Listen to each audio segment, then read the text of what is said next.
and welcome to NEWSPLUS on Viewer Television. I am Patient City. Soldiers providing security in ENUGU State for the governorship and House of Assembly elections have reportedly arrested 140 thugs with arms and ammunition in the university town of NSUKA in the NSUKA local government area.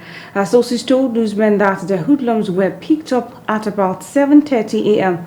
on Saturday at the popular Carolina Hotel in NSUKA. Also, 3 hoodlums were arrested at the Independent National Electoral Commission office in NSUKA. According to a security source, the thugs, who were fully armed with weapons including AK-47 rifles, have confessed to having been deployed by the chairman of the local government, Walter Ozioko. As the governorship and State House of Assembly elections commenced nationwide, armed thugs invaded polling unit 003 in Besford, Ganiyu, Yusuf Street, Oke Afa, Ojibo in Lagos State. The thugs, who brandished the All Progressive Congress identity tags, stormed the polling unit and attempted to cart away elections material and ballot boxes, and in the process damaged several thumbprint papers. The rampaging thugs also destroyed chairs and tables used for officials of the Independent National Electoral Commission and attempted to seize the beavers machine. Though there was resistance from the residents and some of the thugs were overpowered, the timely arrival of the Nigerian army to the scene helped to save the day. And now, Governor Babajide Sanwo-Olu of Lagos State has cast his votes in the ongoing governorship elections. Sanwo-Olu cast his vote alongside his wife on Lagos Island on Saturday. The governor incumbent governor of Lagos State, Babajide Sanwo-Olu, expressed optimism that the elections will be a reflection of democracy, saying the process was about peace, progress, and prosperity. Expressing satisfaction over the turnout of voters, Sanwo-Olu said the people of the state have the right to vote their choice safely. It's a time for us as a people to see and to understand that this process is not meant to be a process of violence. Election that leads to a democratic process is the best form of a validation of what true democracy should be about. And so I want to reiterate again that this contest is about peace, it's about progress, it's about prosperity for our state and our country at large. And I want you all, gentlemen of the press, to continue to preach and to advocate for everyone to have the right to be able to express themselves freely, fairly, and transparently. Bauchi State Governor Bala Mohammed has commended the Independent National Electoral Commission for the improvement in the governorship and state assembly elections. He also said he will accept the outcome of the polls. He said that this in an interview with journalists shortly after casting his vote at Bakindusi polling unit 008 in Yelwan, Duguri Al-Khari local government area of Bauchi State. Newsman reports that the governor arrived at the polling unit at 11:20 a.m. and exercised his franchise.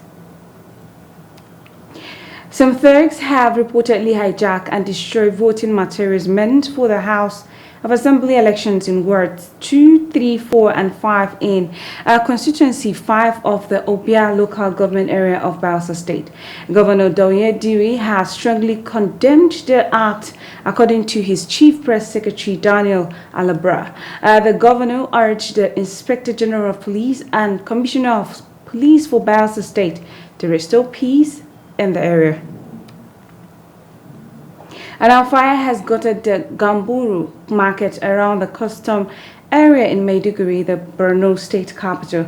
The Gamburu market is the biggest perishable goods market in Maiduguri. Although the remote cause of the fire is still sketchy, as of press time, newsmen gather that goods worth millions may have been destroyed in the incident.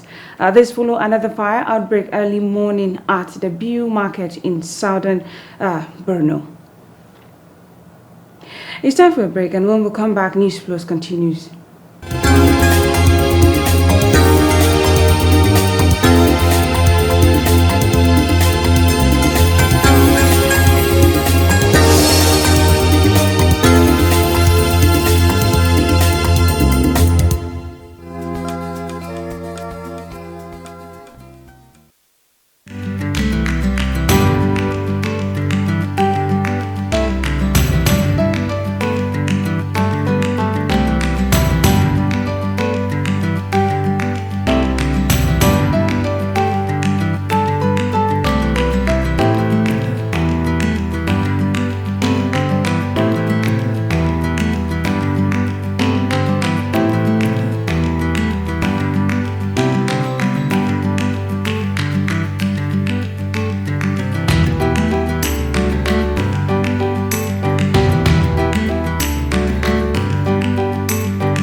Pararam pra reparar, estão ouvindo esse som, pulsando seco no ar, merece nossa atenção.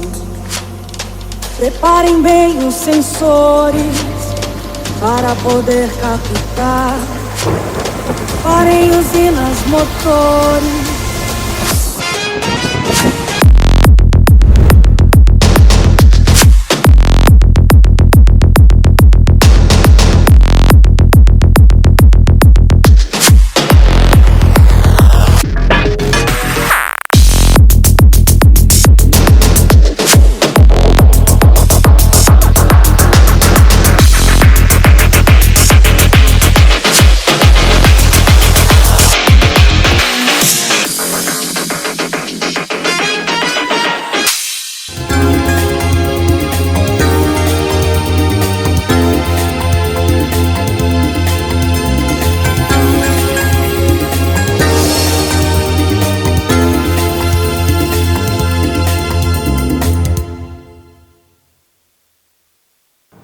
Welcome back. If you're just joining, this is NEWSPLUS on VR television.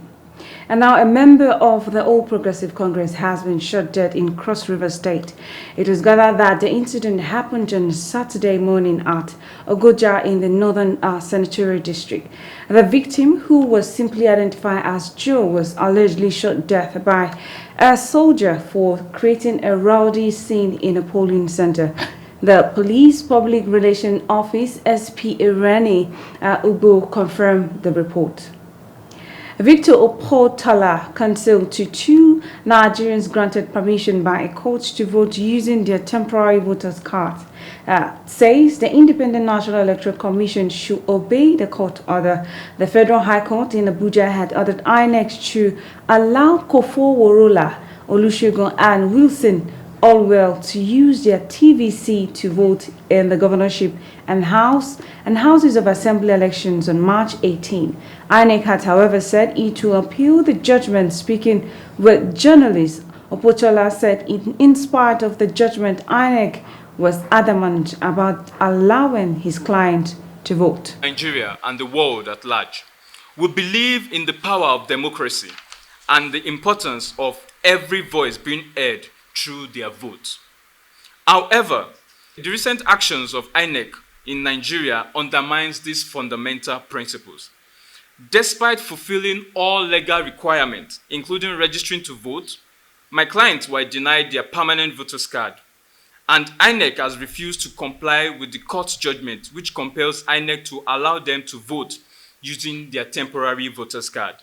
In the case of Koforola and another versus INEC, suit number FHC/ABJ/CS/180/2023. We have only just received their notice of appeal and application for stay of execution of the judgment today, and we have our own days as stipulated by law starting from today, in which we will reply them and be heard in court. Opatola said INEC had filed an appeal against the court judgment to mislead the public that judgment was no longer applicable. The restoration of stolen mandate assembly a civil society organization, urges the judiciary to ensure justice in attending to petition from results of the 2023 general elections. The Group Director General Daniel Gambo made the appeal in Abuja during a news briefing to express the displeasure of Nigerians over the February 25th elections result. Gambo called on the IG of Police and Chairman of the Nigeria's Anti-Corruption Agency to carry out immediate and holistic investigation into the conduct of the 2023 general elections.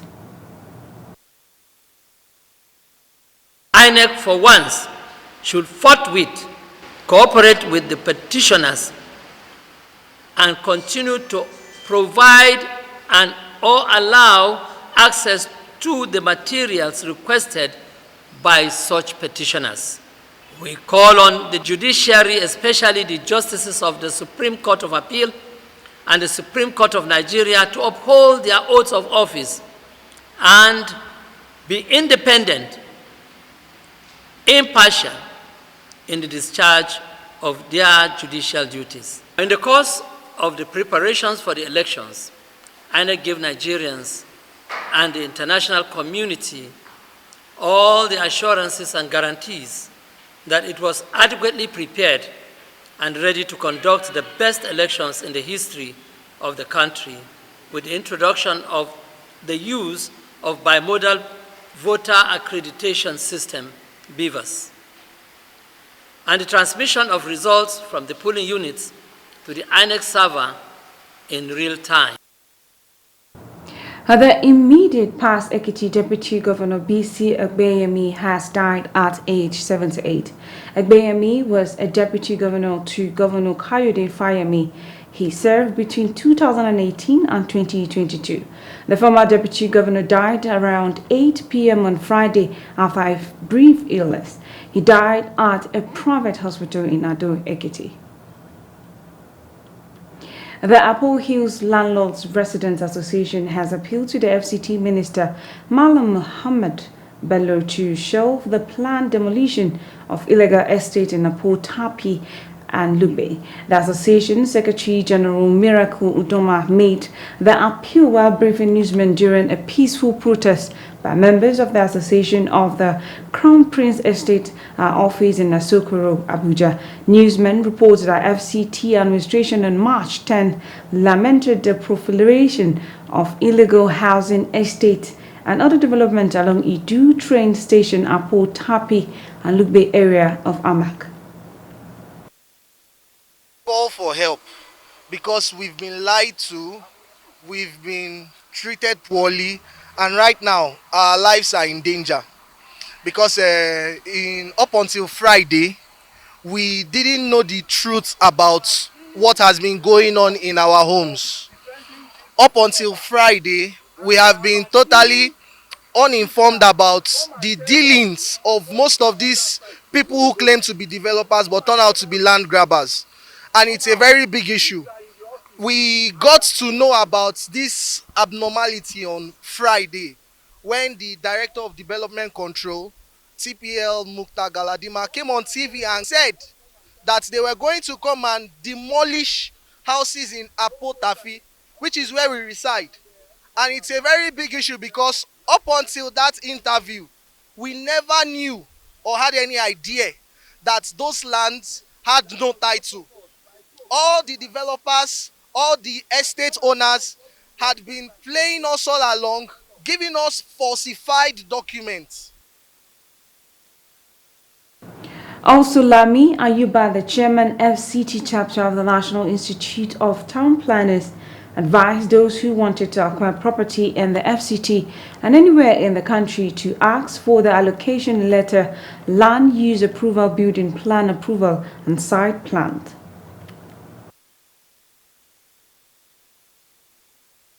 As government, they are sitting down there and their officials, because they've arranged with the developers to pose as staff of FCDA and clear their papers and go, because I learned that they will tell them which office to go and who they should see.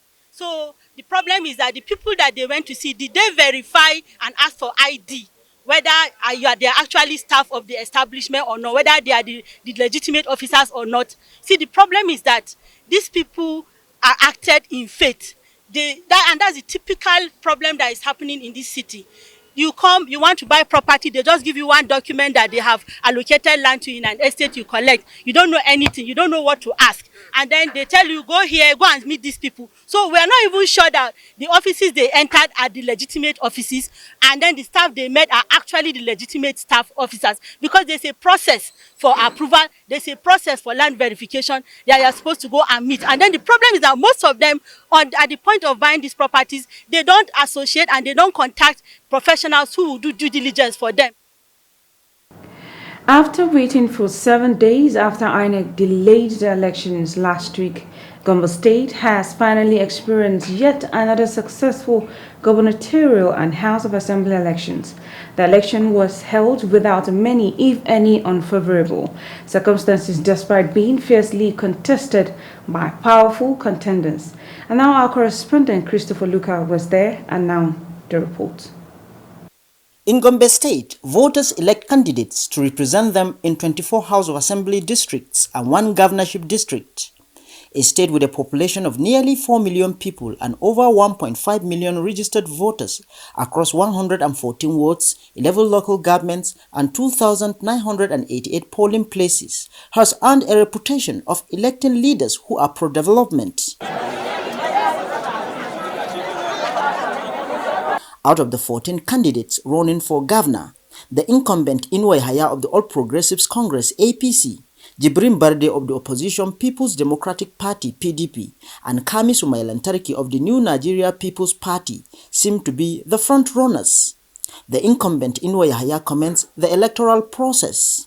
At least not here. I have not seen any problem, and I've observed that INEC has improved even up in the last general election. I mean the presidential election. So going forward, I would expect that they would improve more. Candidates for the opposition PDP and NNPP, however, claim instances of vote buying. So far we can see it is free and fair. Well, I have explained to you that there is massive vote buying. There is influence of voters, which is illegal. It's against the Electoral Act, and therefore we are watching it very closely and will take appropriate action in that direction. A lot of calls from different parts of the state that the election is holding peacefully, but they are seeing a lot of people going around, buying votes. While sounding confident that their individual parties will emerge victorious, all 3 major candidates agree on putting Gombe State first. I thank the people of Gombe State, and I hope they continue to maintain the peace. Against whatever, there will be winners and there will be losers, but Gombe State goes on. So I pray that people will observe the elections in accordance with the guidelines and regulations as set out by vote for their conscience. They have really suffered for 3 years, 10 months now, and that vote buying of 200 naira, 500 naira today will not take them for the next 4 years. So they know that for sure. So they should collect the money, buy food with it today, and then vote for PDP so that we can bring about development in our state. To continue, practicing the politics without bitterness. We are all brothers. There is Gombe before any one of us, and there is going to be Gombe even after us. And there is life after election. PDP, APC, NNPP are not better than the state. So we have to unite as one family. As collation gets underway, the process so far seems well coordinated and peaceful. Christopher Luca, Viewer Television News, Gombe.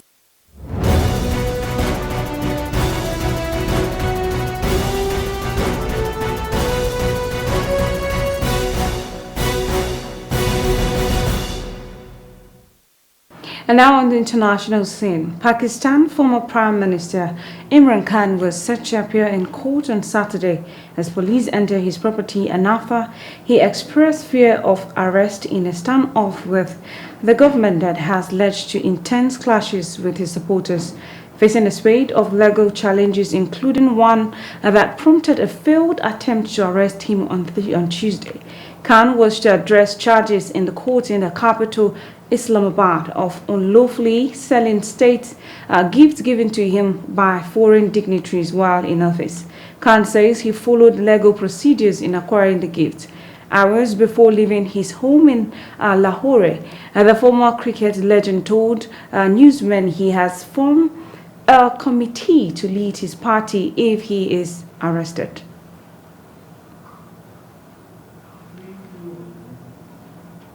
Turkish President Recep Tayyip Erdogan ended months of delays on Friday and asked Parliament to vote on Finland's bid to join the NATO defense bloc. Recep's announcement following talks with his visit Finnish counterpart raises the chances that the Nordic nation will join the US-led defense alliance without its neighbor Sweden. Finland and Sweden ended decades of military non-alignment and decided to join the US-led defense alliance in the wake of Russia's war on Ukraine. The applications were accepted at the June NATO summit that signaled the Western world's desire to stand up to Russia in the face of Europe's gravest conflict since World War II. İttifakımız için hayırlı olmasını diliyorum.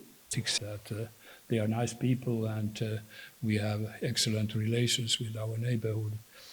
But I have a feeling that Finnish NATO membership is not complete without Sweden. Buyurun.